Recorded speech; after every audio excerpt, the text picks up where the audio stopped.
जय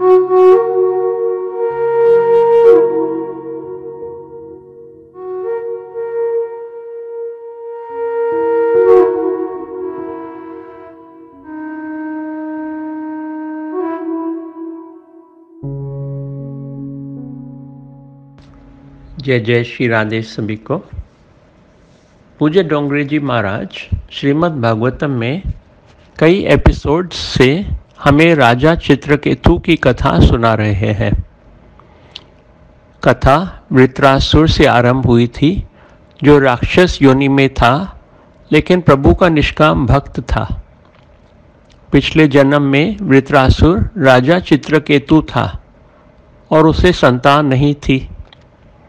जब उसने अंगिरा ऋषि से बहुत आग्रह किया तो उनकी कृपा से पुत्र हुआ, लेकिन पुत्र तो एक रानी से हुआ तो दूसरी रानियों को ईर्ष्या हुई और बच्चे को जहर देकर मार दिया।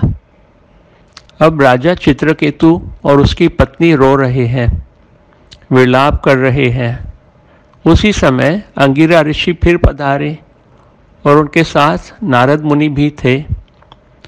नारद मुनि ने राजा से कहा कि तुम्हारा पिछले जन्म का शत्रु ही तुम्हारा पुत्र बनकर आया था। अच्छा हुआ वो मर गया, नहीं तो तुम्हें बहुत सताता। तुम्हें तो आनंद मनाना चाहिए।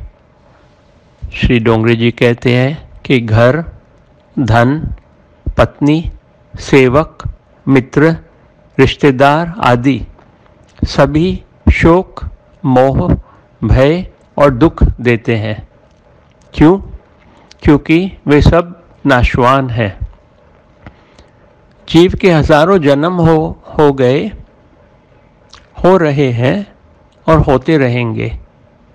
इन सब जन्मों में कौन किसका सगा और कौन किसका संबंधी था। नारद जी ने उस राजकुमार की जीव आत्मा को वापस बुलाया तो वो किसी को भी पहचानता नहीं था। उसने कहा, मेरे तो हजारों जन्म हो गए हैं, मैं उनमें कौन कौन से जन्म के माता पिता को याद रखूं। और ऐसे कहकर वह जीव आत्मा फिर से चली गई। नारद जी ने कहा, राजन, तुम किसके लिए रो रहे हो?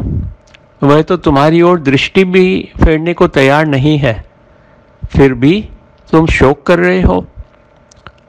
नारद जी ने चित्रकेतु को दिव्य ज्ञान दिया और मंत्र भी दिया। इसके पश्चात चित्रकेतु राजा ने तपश्चर्या की और भगवान के नाम का जप किया। उसे भगवान के दर्शन भी हुए। उसके सारे पापों का क्षय हो गया। वह महाज्ञानी और महासिद्ध हो गया और भगवान ने उसे पार्षद बना लिया। अगले एपिसोड में आगे की कथा सुनेंगे। जय जय श्री राधे।